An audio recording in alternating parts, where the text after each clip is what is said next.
Rentrer du travail plus tôt que prévu a marqué un début de week-end de 3 jours des plus agréables. Cependant, ce soir-là, en traversant notre chambre, j'ai remarqué une montre d'homme posée sur la table de chevet. En l'examinant de plus près, j'ai réalisé qu'elle n'était pas à moi.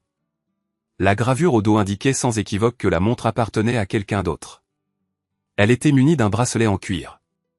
J'ai une aversion pour les bracelets en cuir. Toutes mes montres ont des bracelets en or extensible, pas en cuir. De plus, je ne m'appelle pas Greg Johnson. Je connais un Greg Johnson, qui se trouve être le supérieur hiérarchique de ma femme dans le cabinet comptable où elle travaille.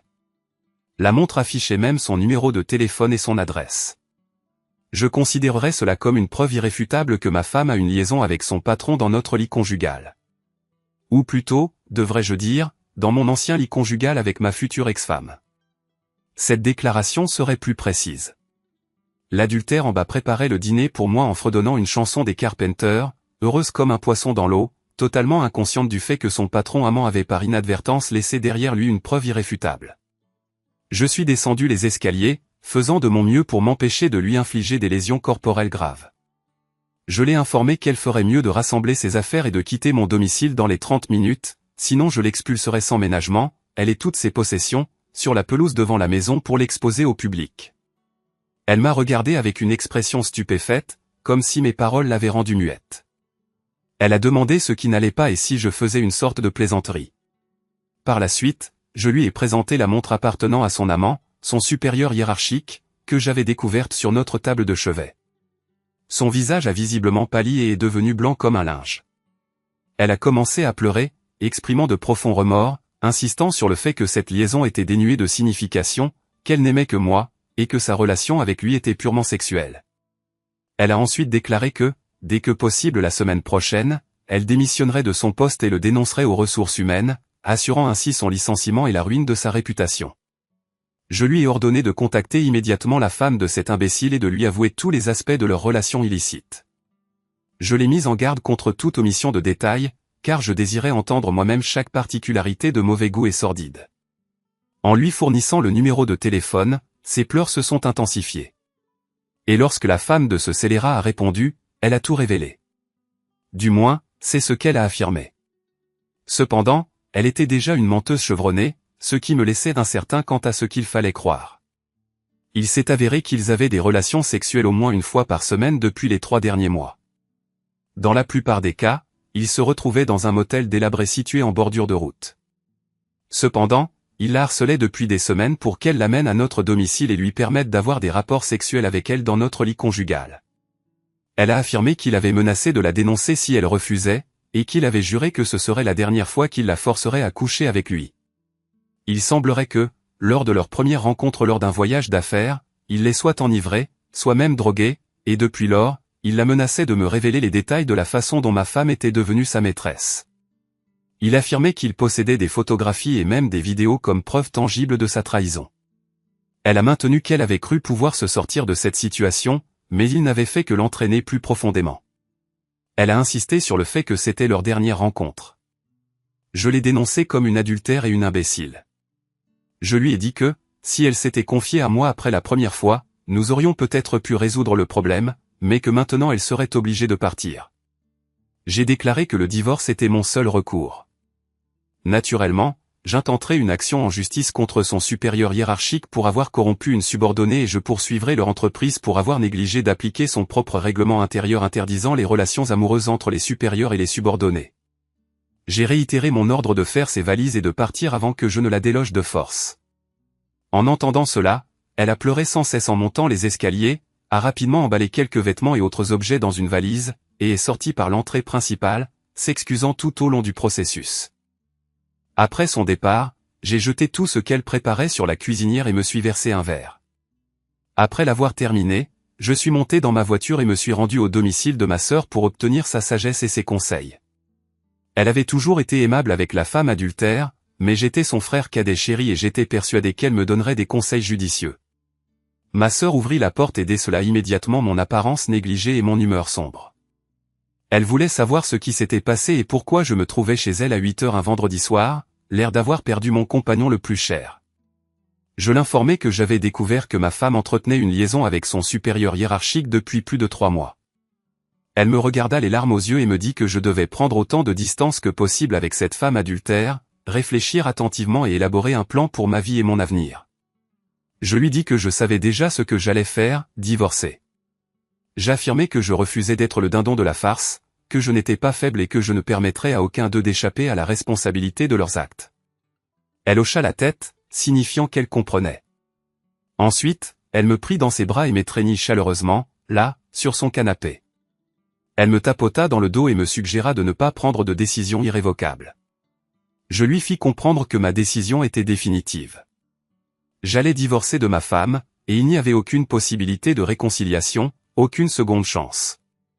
Je déclarai qu'elle avait commis un crime, et qu'elle devait désormais en assumer les conséquences. Elle avait fait son lit. Maintenant, elle pouvait se coucher dedans, c'était réglé pour moi. Ma sœur souhaita que je reste pour la nuit, mais je voulais simplement rentrer chez moi et m'enivrer. De plus, j'avais besoin de manger. J'avais jeté le dîner de la femme adultère avant de partir chez ma sœur. En rentrant chez moi, je m'arrêtai à ma pizzeria et sandwicherie préférée. Je commandai une petite pizza Super Mayor et une bouteille de Coca-Cola. Je rentrai, commençai à manger la pizza et à boire le soda. Une fois terminé, je récupérai ma bouteille de Juarez derrière le bar et commençai à me servir un verre. J'étais prêt à en consommer une quantité substantielle. Après avoir versé mon premier whisky sur glace, le téléphone sonna et je répondis. C'était mon beau-père, qui s'enquérait de mon bien-être et des événements de la soirée. Je lui racontai tous les détails sordides, sans omettre le moindre fait abject. Je voulais qu'il sache quelle menteuse, quelle tricheuse, quelle femme adultère était sa fille.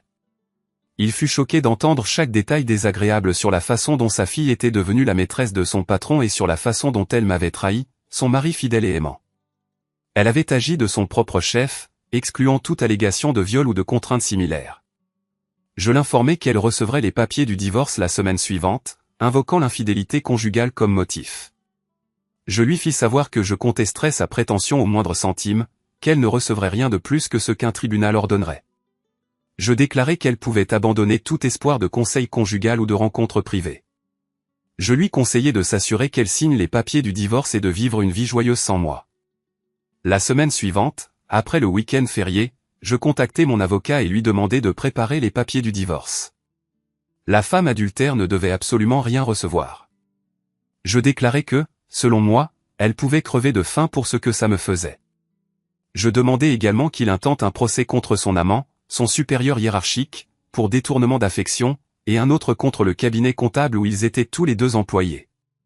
L'une de mes exigences non négociables était le licenciement immédiat des deux, sans motif, sans indemnité de départ ni lettre de recommandation.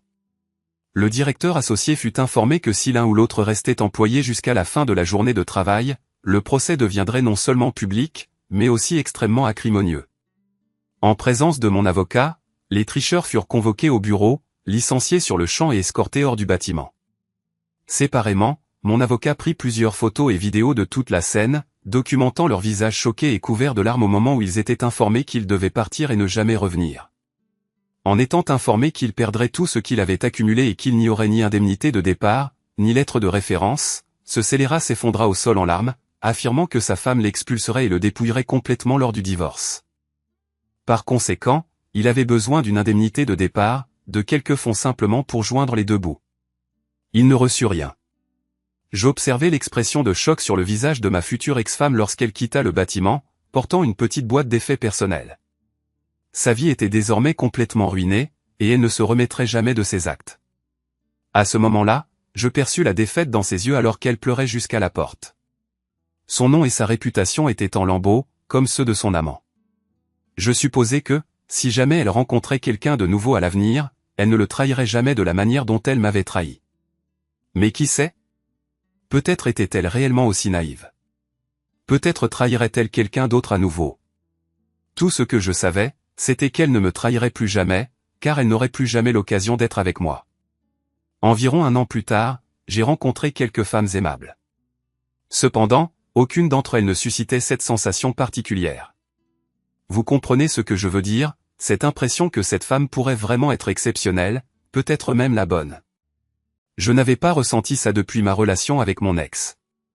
Il y a de nombreuses années, j'ai fréquenté 2 femmes extrêmement charmantes, l'une divorcée comme moi, et l'autre veuve, dont le mari avait péri en Afghanistan 4 ans auparavant. Elle avait un fils de 6 ans, et nous avons établi une relation forte. Il m'appelait oncle, et cela me convenait parfaitement. J'allais aussi souvent dans des bars et des boîtes de nuit, rencontrant diverses femmes pour des aventures d'un soir. Je ne me suis jamais engagé envers aucune d'entre elles, et j'étais conscient qu'elles voyaient aussi d'autres personnes. Par conséquent, je n'ai jamais culpabilisé d'avoir couché avec d'autres femmes. Je savais qu'en rencontrant celle qui était vraiment destinée à moi, je ne désirais personne d'autre. Je ne désirais qu'elle. Peut-être que j'avais fait trop d'efforts dans ma recherche de la bonne, encore une fois. Peut-être qu'en me détendant simplement et en profitant de la vie, je pourrais finir par rencontrer quelqu'un de spécial, et je le reconnaîtrais lorsque cela se produirait. La semaine suivante, je l'ai aperçue dans une boîte de nuit. Mon ex-femme était présente avec un groupe de femmes. Elle dansait avec différents hommes. Toutes, sauf elle. Elle était assise seule dans une cabine, ne parlant à personne. Elle semblait désespérée et navrée, assise là, tandis que toutes ses amies buvaient et dansaient. J'ai été tenté de l'approcher et de lui dire bonjour, mais je ne voulais pas susciter d'animosité envers moi.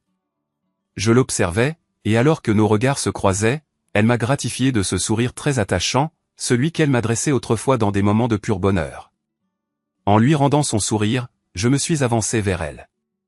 Son visage trahissait un mélange de bonheur et d'appréhension. En arrivant à sa table, je l'ai saluée et lui ai tendu la main, un geste qu'elle avait souvent reproduit dans le passé. Elle a pris ma main et s'est levée, m'accompagnant sur la piste de danse. Je l'ai saluée, en lui faisant remarquer sa beauté.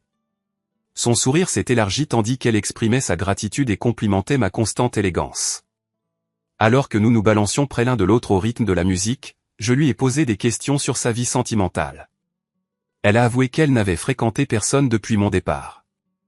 Elle a révélé qu'elle travaillait comme employée de bibliothèque et vivait chez ses parents, faute de logement alternatif.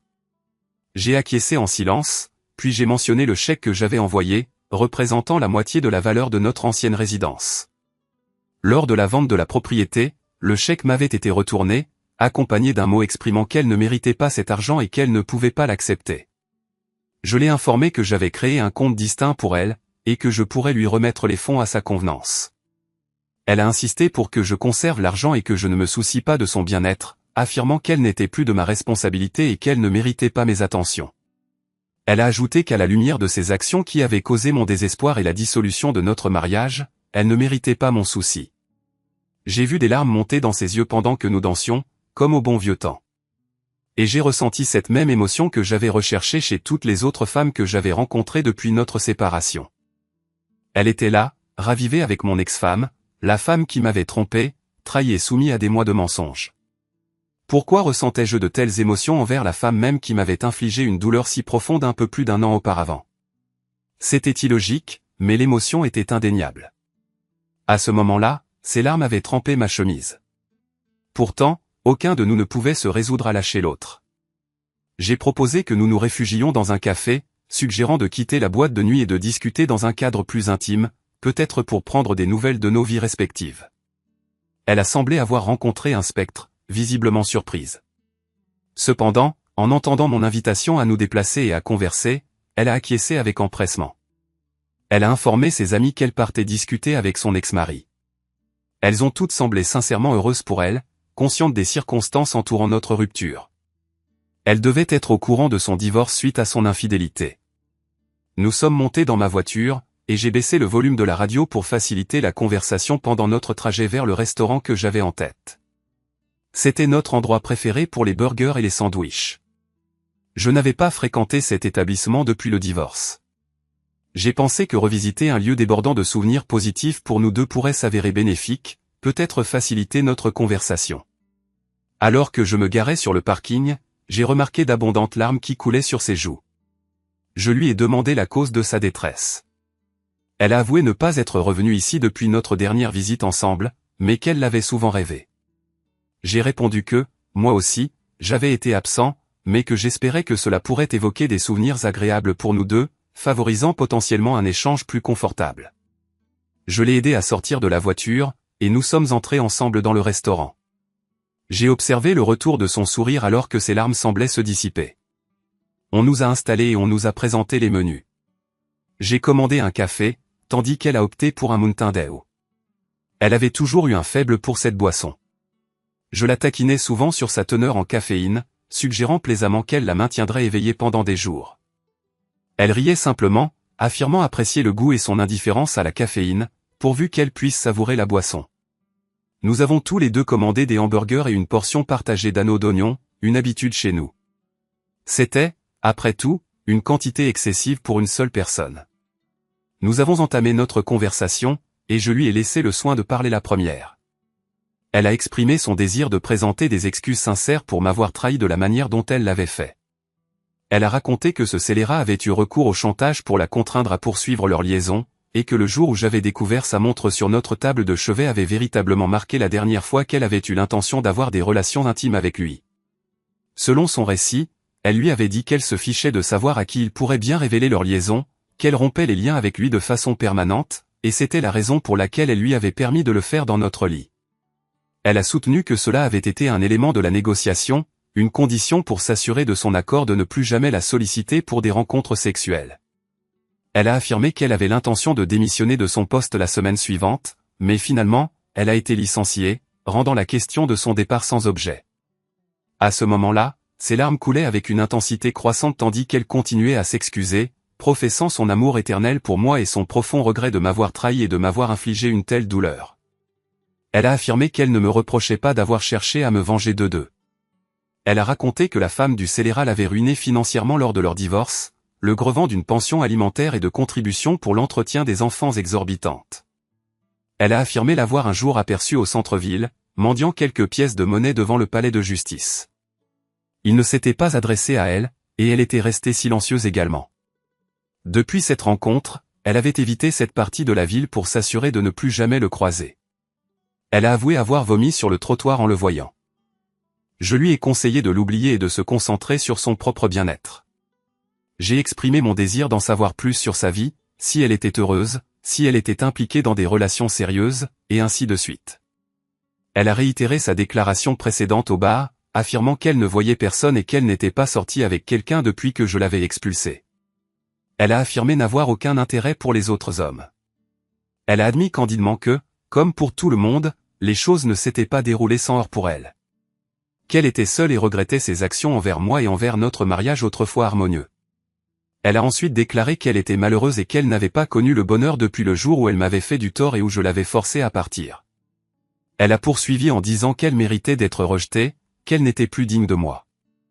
J'ai acquiescé, déclarant que, compte tenu de ses actions, elle ne me méritait pas et que j'avais été justifié de l'expulser. Je lui ai rappelé que je l'avais traitée comme une reine, lui fournissant tout ce qui était en mon pouvoir, et que c'était ainsi qu'elle avait choisi de me remercier, en ayant des relations intimes avec cet imbécile obèse dans mon propre lit. Je lui ai demandé si elle comprenait véritablement la gravité de sa transgression, ou si elle ne faisait que régurgiter des platitudes glanées dans l'un de ses livres de bibliothèque sur l'infidélité. Elle a semblé stupéfaite, mais sans hésitation, elle a affirmé qu'elle comprenait réellement l'ampleur de son erreur, qu'elle ne récitait pas de contenu tiré d'un livre, et que ses excuses et ses aveux étaient entièrement sincères. Elle a déclaré qu'elle avait été tourmentée chaque jour par ses actions envers moi et envers nous. À ce moment-là, j'ai envisagé la possibilité qu'elle puisse dire la vérité. Que peut-être je pouvais la croire quand elle affirmait qu'elle reconnaissait la profondeur de sa faute et que c'était entièrement sa faute, que je ne portais aucune responsabilité, quelle qu'elle soit, pour son infidélité et sa trahison. Je l'ai interrogée sur ses aspirations pour le reste de sa vie. Elle a répondu qu'elle n'atteindrait jamais ses désirs. Que l'opportunité était déjà passée, et qu'elle l'avait elle-même détruite par sa propre folie et sa trahison. Je lui ai demandé d'imaginer un scénario dépourvu de toute limitation à ses désirs. Si tel était le cas, que souhaiterait-elle? Elle m'a regardé et a avoué que, si elle pouvait posséder quoi que ce soit, ce serait de se réunir avec moi, de recommencer à nouveau avec le seul homme qu'elle ait jamais vraiment aimé. Et que, cette fois, elle serait plus sage, plus consciente de son environnement, et qu'elle savait qu'elle ne répéterait jamais une telle erreur. Je l'ai regardée avec un sourire et j'ai admis que cela me semblait tentant aussi, mais que j'avais encore des réserves. Je n'étais pas certain de pouvoir lui faire à nouveau confiance, compte tenu de ses actions passées. Elle a soutenu mon regard et a déclaré qu'elle comprenait parfaitement mes sentiments et qu'elle ne pouvait pas me le reprocher. Puis, elle a demandé s'il y avait une possibilité que nous reprenions notre relation, peut-être pour voir si, avec le temps, elle pourrait reconstruire ma confiance. Elle a précisé que je n'étais pas obligé de lui être fidèle, mais qu'elle me resterait fidèle à 100%. Elle a proposé de considérer mes rendez-vous avec d'autres femmes comme une rétribution pour son comportement passé pendant notre mariage, et que lorsque j'aurais finalement cessé de fréquenter d'autres femmes, elle serait là, à m'attendre. J'ai reconnu que cela paraissait séduisant, mais que j'avais besoin de plus de temps pour tout envisager avant de lui donner une réponse.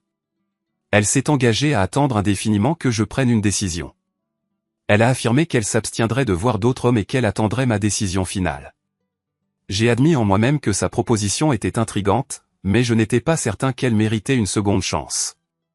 Son aventure avec ce scélérat m'avait brisé, et même après 16 mois, je ne m'en étais pas complètement remis. Je progressais, mais j'avais peur de régresser. Je me suis enquis de ses disponibilités pour le vendredi soir suivant et je l'ai informé que j'allais réfléchir à sa proposition. J'ai suggéré que nous pourrions en discuter le vendredi suivant si elle était libre. Elle a répondu avec un large sourire et a affirmé qu'elle était libre pour le restant de ses jours, donc le vendredi lui conviendrait. Je l'ai informé que je viendrais la chercher à la résidence de ses parents à 7 heures du soir, que nous dînerions au restaurant et que nous pourrions même danser un peu après. Elle a exprimé son enthousiasme et son impatience de me revoir le vendredi suivant. Je l'ai déposée et je suis reparti en voiture. J'étais incertain des événements qui allaient se produire ensuite, mais au moins nous avions engagé la conversation et avions convenu de nous revoir la semaine suivante. C'était, à tout le moins, un commencement. Hvordan er det, jeg laver en dispenser? Jeg skal bruge en bue, cobblestone.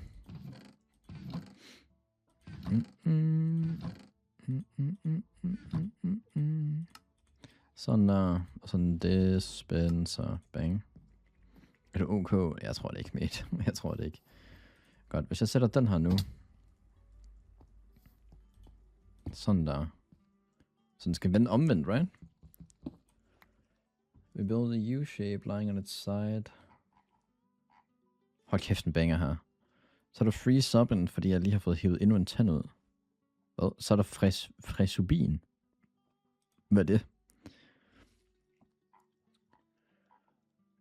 Keep in mind, the 9 files will be spelled.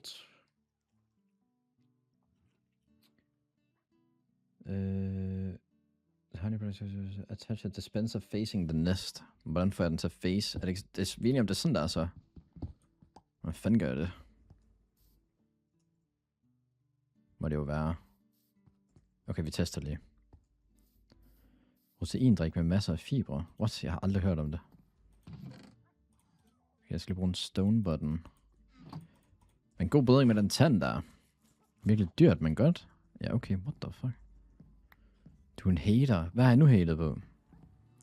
Så er der overpriced, midt durum og guldøl. Livet er udmærket. Det kan sgu noget med.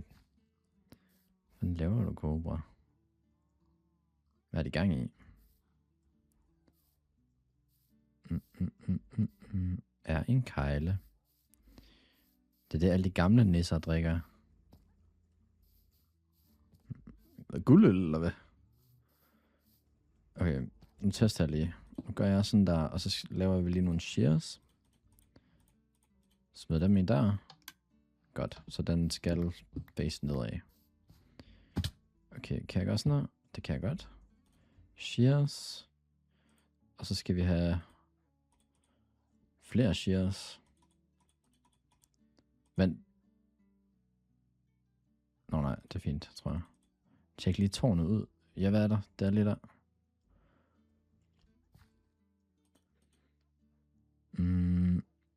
Okay, jeg skal bruge 4 mere. Og så tror jeg har den.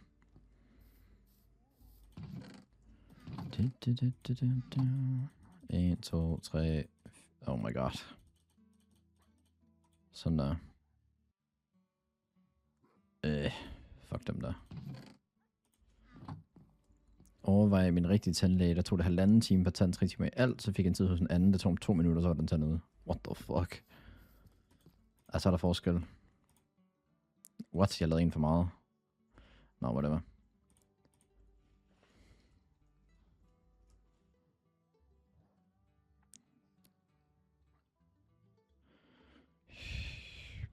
Replaced, mand. Hvad er det, du har sat i kø? Jeg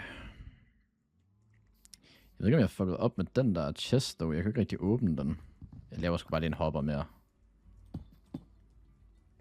Jeg må prøve det et par gange, ja, det skal jeg love for. Hopper.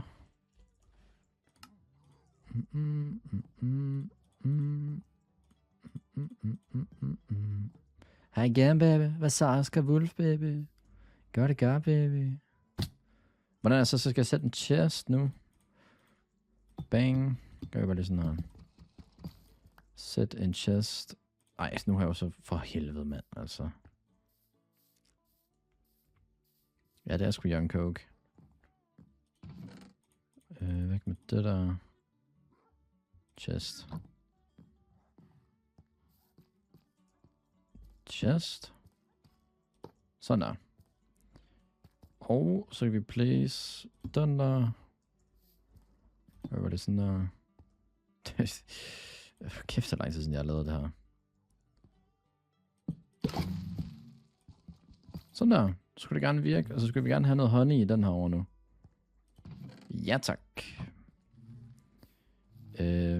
Hvad var det nu advancementten var overhovedet? Jump into a honey block to break or fall. Og var der ikke en mere? Hvem skød mig lige? Use a campfire to collect honey from a beehive using a glass bottle without aggravating bees. Okay, men det kan jeg bare gøre på et andet tidspunkt, jo. Og så move a bee's nest or beehive with 3 bees